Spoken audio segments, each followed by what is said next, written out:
Di sebuah kerajaan yang tersembunyi di tepi hutan belantara yang rimbun, hiduplah seorang putri bernama Putri Kemang. Ia bukanlah putri biasa yang gemar menari atau menyulam di istana. Jiwanya liar, penuh semangat petualang. Bagaikan prajurit gagah yang tak kenal takut. Hatinya bergelora untuk menjelajahi alam, berburu di hutan lebat, memancing ikan di sungai yang berkilau, dan menapaki rimba yang penuh misteri. Ayahandanya, seorang raja yang bijaksana, memahami sifat putrinya yang tak biasa. Ia melatih Putri Kemang sebagai seorang pendekar, mahir memainkan pedang, membidik panah, dan melempar tombak dengan ketepatan luar biasa. Pada suatu pagi yang cerah, ketika embun masih berkilau di dedaunan, Putri Kemang bersiap untuk berburu. Dengan pedang terhunus di pinggang dan tombak kokoh di tangan, ia ditemani oleh anjing setianya, seekor pemburu yang lincah dan pemberani. Ia melangkah penuh percaya diri, menembus hutan belantara, keluar masuk rimba,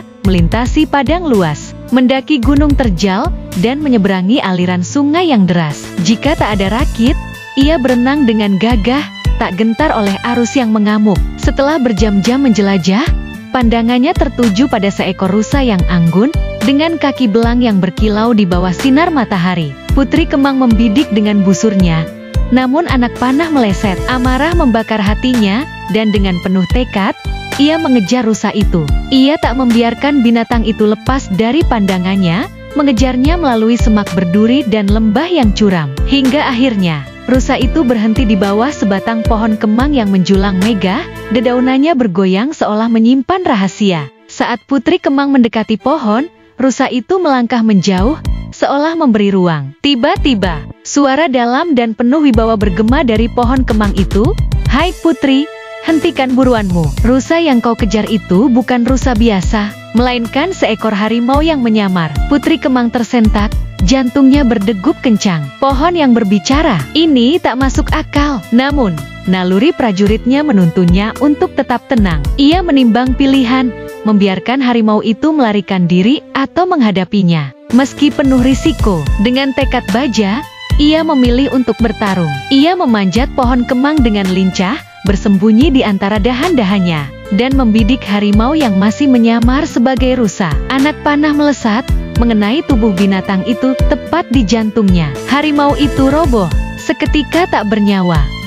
Saat ia turun dari pohon, Putri Kemang menguliti harimau itu dengan hati-hati, mengambil kulitnya sebagai trofi kemenangan. Namun, keajaiban belum berakhir. Batang pohon kemang itu mulai bergetar, dedaunannya bergoyang hebat, dan perlahan-lahan, pohon itu berubah wujud. Di hadapan Putri Kemang kini berdiri seorang pemuda tampan, gagah perkasa, dengan sorot mata yang penuh misteri. "Siapa kau sebenarnya?" tanya Putri Kemang, kagum sekaligus curiga. "Mengapa pohon kemang berubah menjadi manusia?" Pemuda itu tersenyum lembut. "Aku adalah penjaga rimba ini, terikat oleh kutukan kuno. Aku hanya bisa menjadi manusia sejati jika hutan ini berubah menjadi negeri, dan seluruh makhluk di dalamnya kembali ke wujud aslinya." Putri Kemang terpikat oleh kata-katanya. "Maukah kau ikut berburu bersamaku?"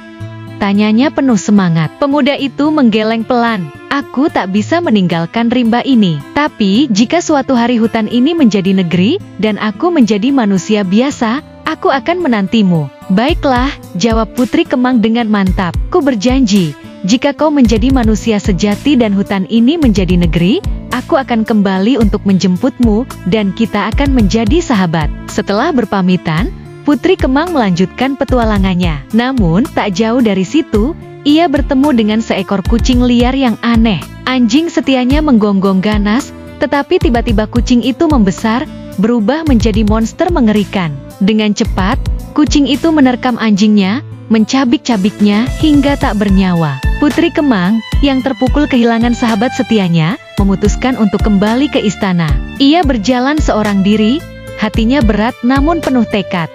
Dalam perjalanan pulang, ia tiba di tepi sungai yang luas. Di sana, segerombolan buaya lapar menatapnya dengan mata penuh nafsu. Buaya terbesar, dengan suara menggelegar, berkata, "Hai manusia, saatnya kau menjadi santapan kami." Putri Kemang, dengan keberanian yang tak pernah pudar, menjawab, "Hai Raja Sungai, kalian memang kuat, tapi aku ragu kalian bisa mengalahkanku. 1000 ekor buaya pun tak cukup untuk menandingiku." Buaya itu tertawa sombong. "Jika kurang, akan kupanggil kawanku yang lain, berbaris, dan hitunglah kami. Buaya-buaya itu pun berbaris rapi, membentuk jembatan hidup menuju seberang sungai. Dengan cerdik, Putri Kemang melompat dari punggung ke punggung, menghitung dengan lantang.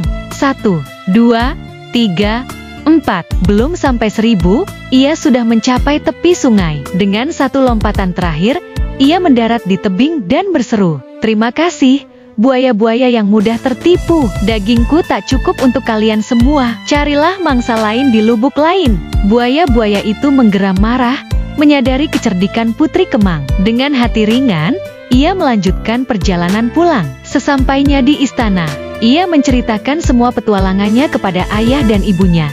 Tentang rusa yang ternyata harimau, pohon kemang yang berubah menjadi pemuda tampan, kucing raksasa, dan buaya-buaya yang tertipu. Raja dan permaisuri mendengarkan dengan takjub, bangga akan keberanian putri mereka. Setahun kemudian, Putri Kemang kembali berburu. Kali ini, ia menelusuri sungai panjang yang berkelok, menembus hutan lebat. Setelah 3 hari berjalan, ia tiba di sebuah kerajaan megah yang tak pernah ia lihat sebelumnya. Negeri itu ramai, penuh dengan pasar yang meriah dan istana yang menjulang. Dengan rasa ingin tahu, ia bertanya kepada seorang tua renta di pinggir kota, "Bapak, apa nama negeri ini dan siapa rajanya?" Orang tua itu menjawab dengan mata berbinar, "Ini adalah negeri Kemang, dipimpin oleh Raja Putra Kemang. Dahulu, tempat ini adalah hutan siluman, penuh dengan makhluk jadi-jadian yang terkutuk oleh para dewata. Raja kami, Putra Kemang, dulunya adalah pohon kemang besar di tengah hutan. Kutukannya terpecahkan ketika seorang manusia berbicara dengannya, dan seluruh hutan ini berubah menjadi negeri megah yang kau lihat sekarang." Putri Kemang tersenyum, hatinya berdebar. Ia teringat janjinya setahun lalu, bahwa saya menghadap Raja Putra Kemang. Pintanya, di istana. Putra Kemang menyambutnya dengan wajah penuh kehangatan. "Kau pasti putri yang kujemui di hutan setahun lalu," katanya. "Kini hutan itu telah menjadi negeri, dan aku telah menjadi manusia sejati. Dan aku di sini untuk menepati janjiku," jawab Putri Kemang. Matanya bersinar. "Kita akan menjadi sahabat, seperti yang kukatakan." Keduanya pun menjalin ikatan persahabatan yang erat. Nama mereka yang serasi Putri Kemang dan Putra Kemang seolah menjadi pertanda takdir. Untuk merayakan pertemuan mereka, sebuah pesta besar digelar di negeri Kemang.